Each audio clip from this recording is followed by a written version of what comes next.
A'udzu billahi minasyaitonir rajim. Bismillahirrahmanirrahim. Assalamualaikum warahmatullahi wabarakatuh. Ustazah ucapkan selamat belajar untuk anak-anak murid Ustazah tingkatan 1. Hari ini dah kali kedua kita belajar mata pelajaran KKQ. Ustazah harap kamu masih lagi minat untuk meneruskan pembelajaran.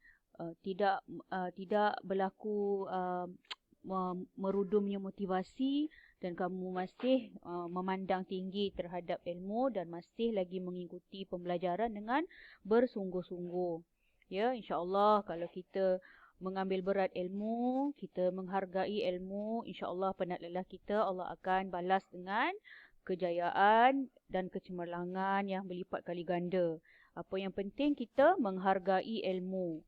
Jadi macam mana pun kita proses belajar kita, tak PDPR ke ataupun ada kesukaran internet slow ke, kamu masih dapat mengikutinya dengan penuh semangat.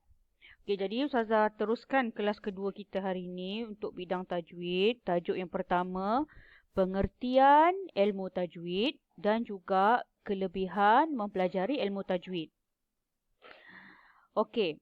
Sebenarnya kita kena refer balik kenapa kita kena baca Al-Quran bertajwid. Adalah dari dalil surah Al-Muzammil ayat 4 sendiri. Qala ta'ala bismillahirrahmanirrahim. Warattilil Qur'ana tartila. Apakah maksudnya? Warattil. Bertartillah.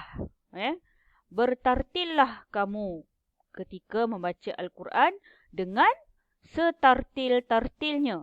Begitu kan ayat. Kalau kamu nak faham ayat ni dengan betul, kita baca maksud dia. Ustazah ulas dari segi maksud kalimah per kalimah tadi. Warattil. Ya, Allah suruh bertartillah bacaan Al-Quran itu dengan setartil-tartilnya. Okay, apakah maksudnya? Kita mestilah membaca Al-Quran dengan tartil. Okey, jadi tartil di sini membawa maksud bacaan Al-Quran yang fasih, tepat dan betul. Macam mana yang dikatakan fasih, tepat dan betul? Fasih, tepat dan betul dalam erti kata kita meniru seboleh-bolehnya meniru mesti serupa dengan petuturan bacaan lahjah Arab Quraisy. Ya. Jadi macam mana orang Arab menyebut satu-satu perkataan? Bagaimana orang Arab Quraisy menyebut satu-satu perkataan? Begitulah kita kena menyebutnya, ya. Okey. Contohnya macam di manakah makhraj huruf fa? Kan fasih. Gigi, ya, gigi atas berada di bibir bawah, fa, dan mesti berangin, fa. Kalau kita tidak menyebut fa dengan cara yang betul, bermaksud kita meninggalkan tartil, ya. Okey. Seterusnya kita pergi kepada kenapa kita mesti membaca Al-Quran dengan bertartil. Kerana Al-Quran telah pun sampai kepada kita melalui proses talaki dan musyafahah. Okey, saya terangkan sikit di sini.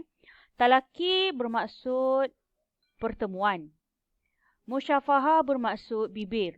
Jadi talaki ialah kamu mesti membaca Al-Quran dalam keadaan bertemu guru, talaki. Dan dalam keadaan musyafahah, syafatain, dua bibir.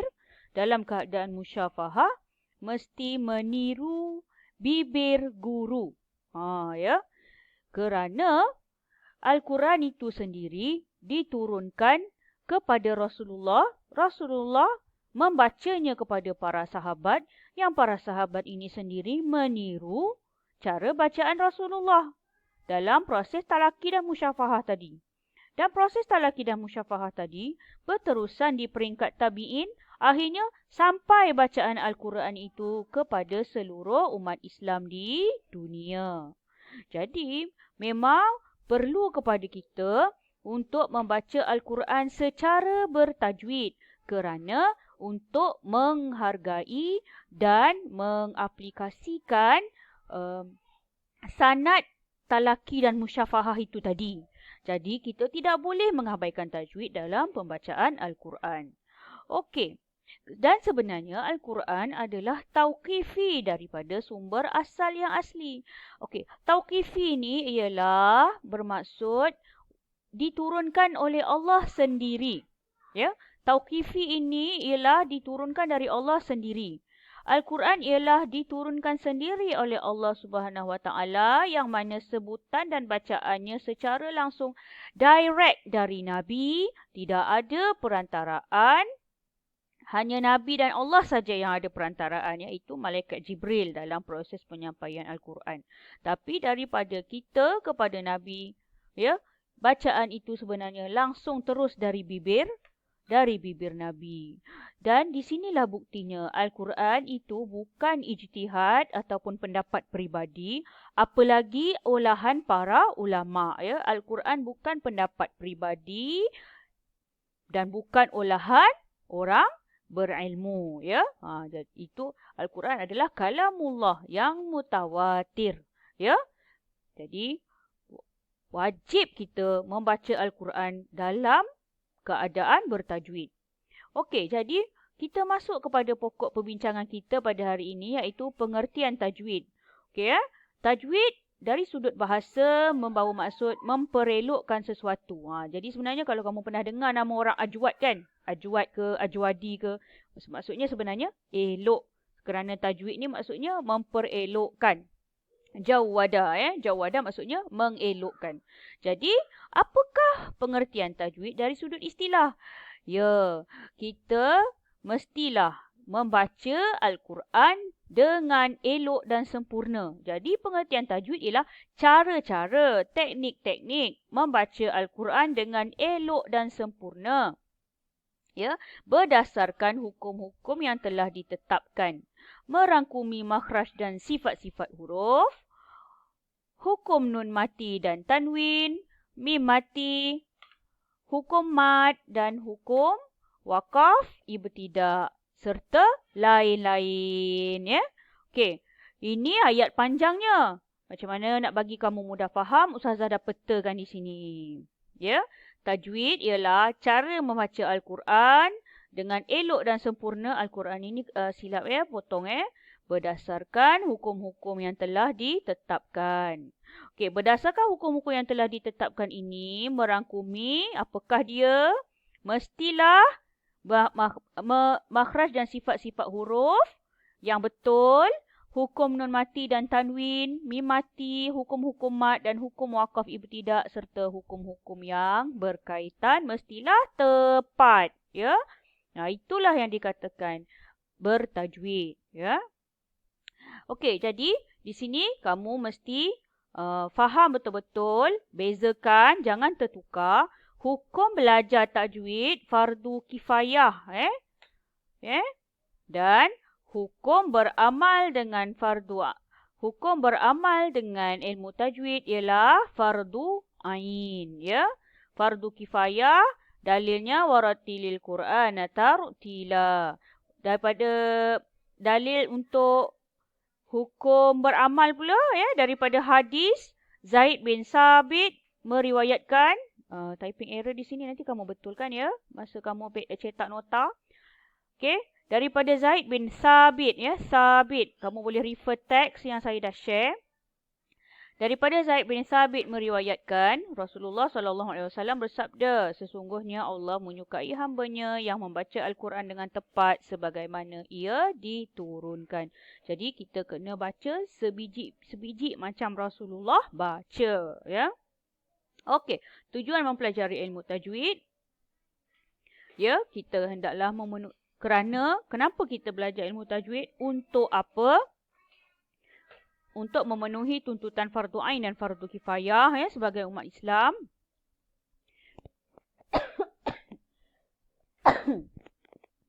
untuk memelihara dari kesalahan jali dan khafi ketika membaca Al-Quran. Jali ialah kesalahan yang jelas, khafi ialah kesalahan yang tersembunyi. Untuk mencapai ketepatan bacaan bagi setiap huruf, ya, setiap huruf mesti kita tunaikan haknya. Qaf sebutannya di mana? Sa sebutannya di mana? Sin sebutannya di mana? Mesti kita baca dengan tepat, ya. Setiap huruf Al-Quran yang kita tak bagi hak sebutan yang tepat, Al-Quran itu akan tanya kita ke akhirat nanti. Ya. Dan seterusnya, tujuan mempelajari ilmu tajwid ialah mendapatkan keyakinan dan menghilangkan ragu-ragu. Masa kita baca Al-Quran, kalau kita yakin, kita akan baca dengan penuh bersungguh-sungguh. Dan bila kita dapat baca dengan penuh keyakinan, kita tidak akan ragu-ragu kerana pada ragu-ragu itu mudahnya terselit bisikan jahat syaitan, yang mengajak kita tak payah baca. Tak perlu baca. Kerana apa? Kerana dah ada bisikan ragu-ragu. Jadi kalau kita faham, kita master ilmu tajwid, insya-Allah kita akan baca dengan penuh yakin dan seterusnya dapat mengelakkan gangguan syaitan. Okey, dan kemudian sudah tentulah ultimate goal kita ialah untuk mendapatkan keberkatan dan keredaan Allah Subhanahu Wa Taala. Okey, Ustazah nak terangkan setakat itu dulu untuk sesi kali ini. Jadi apa yang Ustazah nak pesan ialah teks itu sebagai bahan bacaan kamu. Nota ini kamu mesti print dan masukkan dalam buku dan sila buat latihan. Okey, sekian dulu untuk kali ini. Semoga kita dapat berjumpa di sesi akan datang. Assalamualaikum warahmatullahi wabarakatuh.